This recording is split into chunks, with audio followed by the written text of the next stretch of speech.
Chapter number 12 class 10 maths NCERT. तो सबसे पहले वृत्तों से संबंधित क्षेत्रफल, पहले तो हमें यही पता होना चाहिए व्हाट इज अ सर्किल, वृत्त क्या है। सबसे पहले एक हेडिंग डालिए वृत्त, सर्किल।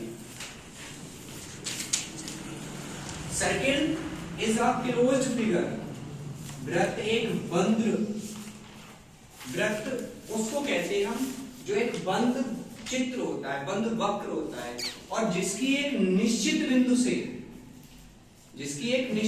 से प्रत्येक बिंदु की दूरी समान होती है। अर्थात जैसे ये कोई रेखा है तो ये विभिन्न बिंदुओं से मिलकर ही तो बनी है। A line consist of infinite number of points, एक रेखा में अनंत बिंदु होते हैं। तो अब इनको भी अगर हम बिंदु मान लें तो इस सर्किल को ये मुख्य पॉइंट है, ये इसको कहते हैं हम केंद्र, वृत्त का केंद्र, सेंटर ऑफ सर्किल। अगर इस और ये जो पथ था, इस पथ को कहते हैं परिधि, और केंद्र से परिधि तक मिलाने वाली रेखा को त्रिज्या कहते हैं, रेडियस, त्रिज्या। और अगर इस सर्किल के केंद्र से जाए एक लाइन जो एक परिधि के एक बिंदु से केंद्र से होकर गुजरे तथा दूसरे बिंदु पर मिले, यानी पूरी रेखा, इसको कहते हैं हम व्यास। सबसे पहले लिखो त्रिज्या, उस कर दो। पार्ट्स ऑफ सर्किल मतलब वृत्त के भाग, जो ये मुख्य बिंदु था, जो प्रत्येक बिंदु की दूरी समान थी, इस बिंदु को, स्थिर बिंदु को वृत्त का केंद्र कहते हैं, सेंटर ऑफ सर्किल। ओ से यानी केंद्र से परिधि तक की दूरी को, परिधि किसको कहते हैं, जो बिंदुओं का पथ है जिसकी दूरी प्रत्येक बिंदु की निश्चित बिंदु से समान है, इस पथ को कहते हैं हम परिधि, सर्कमफेरेंस ऑफ सर्किल। दूसरा, केंद्र से परिधि तक को मिलाने वाली रेखा को हम कहते हैं त्रिज्या, रेडियस ऑफ सर्किल।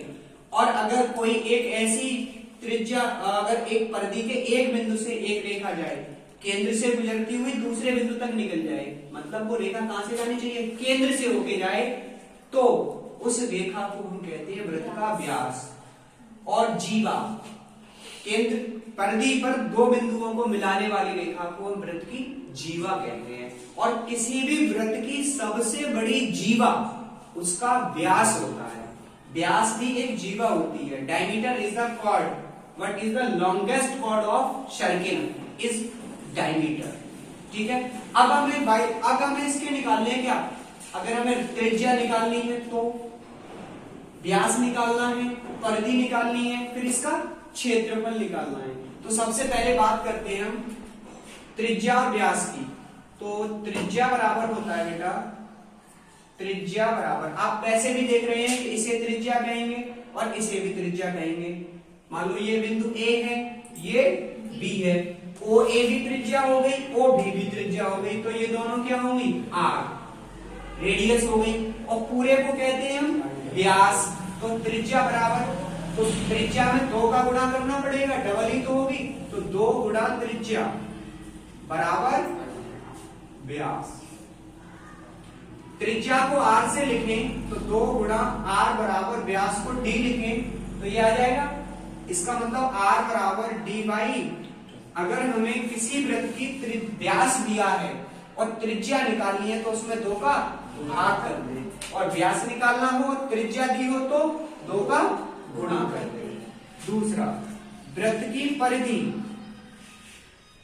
वृत्त की परिधि, परिधि को इंग्लिश में कहते हैं सर्कमफेरेंस, C बराबर 2 पाई आर।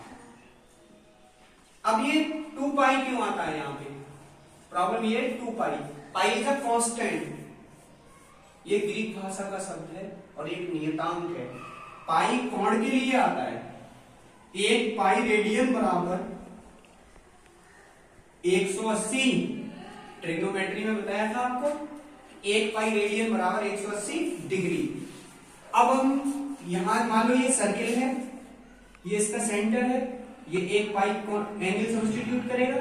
जब हम इस बिंदु से इस रेडियस के सापेक्ष घूम के आएंगे तो ये पूरा 1 पाई और 1 पाई ये कितना हो गया, और इसमें आर से गुणा कर दे तो ये पथ मिल जाएगा। समझ में आई? तो c बराबर 2πr, अर्थात त्रिज्या दी हो तो हम उसकी परिधि निकाल सकते हैं। बात करते हैं क्षेत्रफल की। क्षेत्रफल, तो वृत्त का क्षेत्रफल a बराबर पाई r स्क्वायर।